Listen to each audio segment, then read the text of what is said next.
Do you think that you've ever asked for money before? Yes. Do you think you've ever asked for an amount of money before that you have not received? In other words, is this your first attempt at clarifying the amount of money you're wanting to receive? No, I've asked for amounts of money that I have received. I've never not received what I asked for. So you're in the perfect place of receiving, aren't you? No, I'm not in the perfect place of receiving it. I would think being in the perfect place to receive would mean that I'd have it already. But when you follow that logic, that means that anything that I ever might want, I must already have before I want it. In other words, the reason that we're probing just a little bit here is because can you feel that even though this is a relatively new intention, and even though you've had very good success in setting forth intentions and allowing them to come to fruition, can you feel that your vibration is more about it not coming than it is about it coming? Yes. Because when we say to you, so you're in a place of receiving, you say, no, I am not in a place of receiving because it has not yet come. And so how can you get into the place of letting it come from your place of being so aware that it has not come? How can I be aware that something that I want isn't and let something that I want be? That's the hurdle. That's the only hurdle. And so if you are really wanting something and therefore every day really checking to see the evidence and coming up with evidence that says it is not coming, then you're keeping that vibration activated. The vibration that is activated is, it is not coming, it has not come, it might come, but I haven't seen it yet. And you know, even though that's a hopeful vibration, it might come. In fact, I think it will come, but it hasn't come yet. Still, that's a vibration that could hold you in the place of not allowing something to manifest forever. Because the vibration is, the active vibration is, it has not come. So how do I get from a place of being without something that I want into a place of allowing it to come before it comes? And we say, you have to either not think about it, in other words, you've asked, now just let it be, focus on other things. But on a subject such as your body, or in a subject such as dollars, where there's so much pressing evidence all the time, it is more difficult for you to hold yourself in vibrational harmony with what you want, and yet that is what is required. So that's why we believe that the game of virtual reality, or the game of visualization, or the game of selective memory, which is sifting through and looking for other things that felt like that, anything that causes you to activate the vibration that lets it in. So that's what you want to say. I'm activating the vibration that lets it in. So then you move through your day-to-day experience and you watch for how you're doing relative to vibration. In other words, as subjects of money come up, how do you respond to them? How do you feel? What does the life experience that's happening to you activate within you? And you have to practice activating things that maybe aren't being activated. So talk to us just in an effort to establish where your vibration is. And of course, manifestation always shows that. But you can feel whether you're on the brink of something or whether you have a little more vibrational aligning to do. So talk to us on a day-to-day basis. What kinds of thoughts relative to the subject of money are you experiencing? Not many. I mean, I only pay my bills once every 2 weeks, and I feel relatively secure with my financial situation.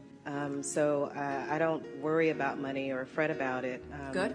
I have plenty to do what I want to do, and I travel. I don't work.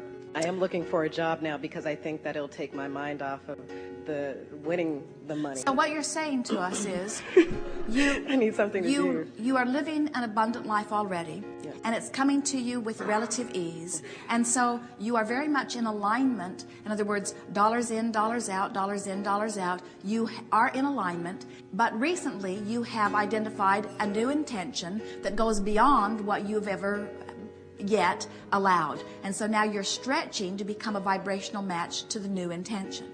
So if you are the receiver of $16 million, how does that change one's life? At all? It would change my life, yes. In what ways? I think, well, first and foremost, just having the money. And I think it would be really cool for me to do this and know, yes, it is true. I can do anything that I put my mind to. Usually, when I put my mind to something, it's something that I know I can have. I mean, and even if I don't really know it, I do everything in my power to go after it. When you ask for something that you are a vibrational match to, you let it in easily. When you ask for something that you are not a vibrational match to, you don't let it in. In earlier words, we were saying, if you desire something and you believe it, then it is. If you desire something but you don't believe it, and your belief is the most active vibration, then you don't let it in. So if you desire something and you don't believe it, but you don't think about what you believe, you just think about what you desire, then it doesn't matter what you believe because it's an inactive vibration. The desire is so much more active that then it is. So whether we're talking about desires or beliefs is really not important. What is important is what is the most active vibration relative to a subject. So you say, well, I have desired dollars, but I have, for the most part, desired only those things that I believed I could do. So I stretched beyond that, which maybe others were stretching, but I always knew that I could do it. So what you're saying to us is, I kept holding myself in vibrational balance because I didn't let myself desire beyond what I believed I could pull off. Right. And then there was that time of ripple where you taught yourself that you could pull off more than you'd pulled off before, yes, but it required a lot more effort than you were really willing to apply. And so then you sort of backed off and got that into alignment until now you have yourself in a very nice place where there are dollars that are flowing comfortably, where your work effort is in alignment, and now you're wanting to sort of test the system by saying, how far can I go with this? Yes. Now, ordinarily, we do not encourage tests, although the universe is very compliant because the universe will always show you results, and that's what tests are. Tests are applying some sort of activity and then watching for the results. And so it really is not so different from what life experience is about. What I think and how I feel and what manifests is always a vibrational match. So you always have those test results readily available, don't you? But from that place of not being sure, you're not a vibrational match to it. It's like you can't get there from there. Isn't that interesting? Yes. So then you say, well, I am a deliberate creator. I'm a deliberate creator. I created this, and I created this, and I created this. Now you're a vibrational match to being a deliberate creator. And how much you create, how big it is irrelevant. In other words, once you know you're a deliberate creator.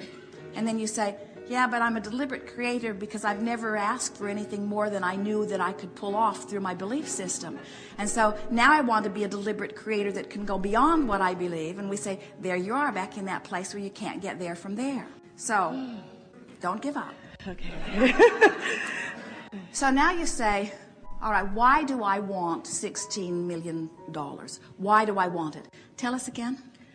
Well, what you said, I want to prove that I'm a deliberate creator, and which is not working out very well, so let's leave that one aside. Okay, we'll leave that over here. And let's see, I also want it because I've already picked out the place I want to live. I've already picked out my car, all the things that I want to give to my family and my nieces and nephews and to charities, and it would make me feel very good to have that kind of money. You've got to get into this place where you understand that it is not a hard thing to do. In other words, it is not a hard thing to ask. Life experience causes you to easily ask. And it's not a hard thing for your desire to be fulfilled because the answering is not coming forth from any of your labor or effort. In other words, source energy answered. Sometimes it is of value to step back a little bit and try to look at the well-being of the planet, to realize how much well-being is really here. In other words, it's huge. It's huge. Do you think about it? Oh, yes. The planet spinning in its orbit and the food continuing to be there. In other words, the well-being is so big. But we think, you and so many others, have been watching your news broadcasts where the not well-being is emphasized. If they were really fair with you, if they would display the bad news proportionate to what's really happening, in an hour broadcast it would be like across the screen. You'd say, what was that? Oh, well, that represented all of the bad stuff on the planet today. That's proportionate to what was happening. So what we're getting at here is that you have to bring yourself to a place where you accept that, you ask and it is given, and that you're just going to relax and let it in.